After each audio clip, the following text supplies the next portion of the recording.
Creators economy को प्रधानमंत्री श्री नरेंद्र मोदी जी ने रिकॉग्नाइज किया और कुछ महीनों पहले पहला नेशनल क्रिएटर्स अवार्ड भी उन्होंने दिया।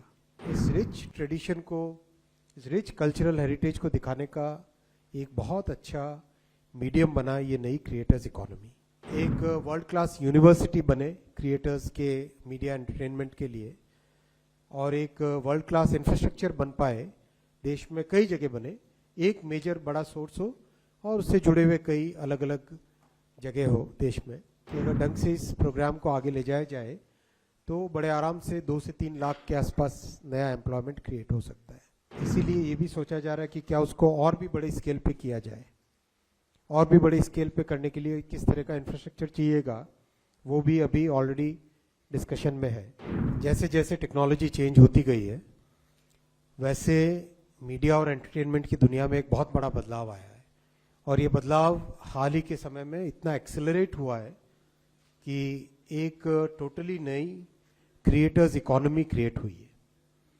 इस क्रिएटर्स इकोनॉमी को प्रधानमंत्री श्री नरेंद्र मोदी जी ने रिकॉग्नाइज किया और कुछ महीनों पहले पहला नेशनल क्रिएटर्स अवार्ड भी उन्होंने दिया।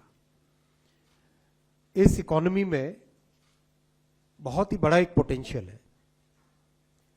अगर आप सबने देखा ही है, जो हमारी रिच कल्चरल हेरिटेज है उसको दिखाने के, या हमारे भारतीय तरीके से जीने की पद्धति, भारत का योगा, कई तरह की चीज़ों को, जो हमारे ट्रेडिशनल मेडिसिन सिस्टम, हमारे क्विजीन्स और रीजनल क्विजीन्स में तो इतनी वैरायटी है, इतना एक अच्छा स्कोप है एंजॉय करने का, उन सब क्विजीन्स को बनाने का तरीका, हर तरीके से देखे इस रिच ट्रेडिशन को, इस रिच कल्चरल हेरिटेज को दिखाने का एक बहुत अच्छा मीडियम बना ये नई क्रिएटर्स इकोनॉमी।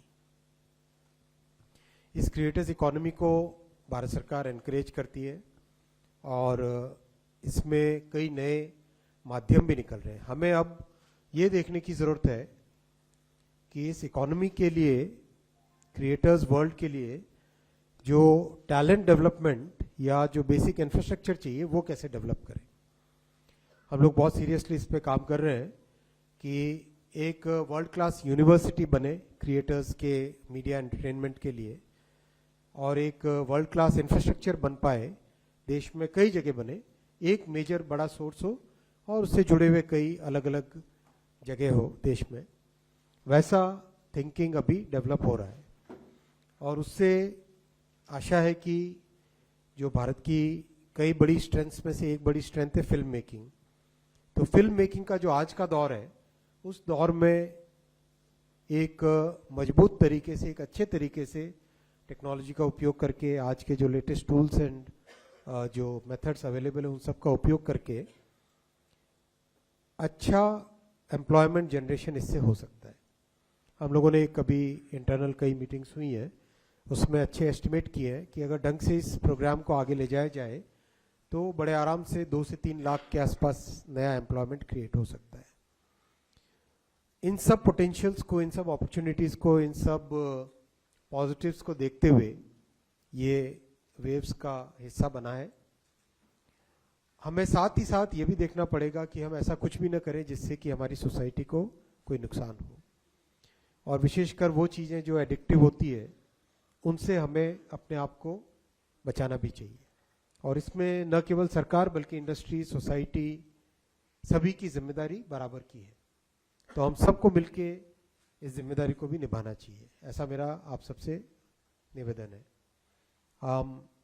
ये वेव्स का फंक्शन पहली बार हो रहा है, इसमें कई नए एक्सपेरिमेंट्स सोचे जा रहे हैं, और जैसे ये प्रोग्राम इवॉल्व होता है इसके बारे में आपको और जानकारी दी भी जाएगी। एक जो पॉजिटिव चीज़ है वो ये है कि रिस्पांस बहुत ज़्यादा अच्छा है, जितना हमने सोचा था उससे कई गुने बेटर रिस्पांस आया है।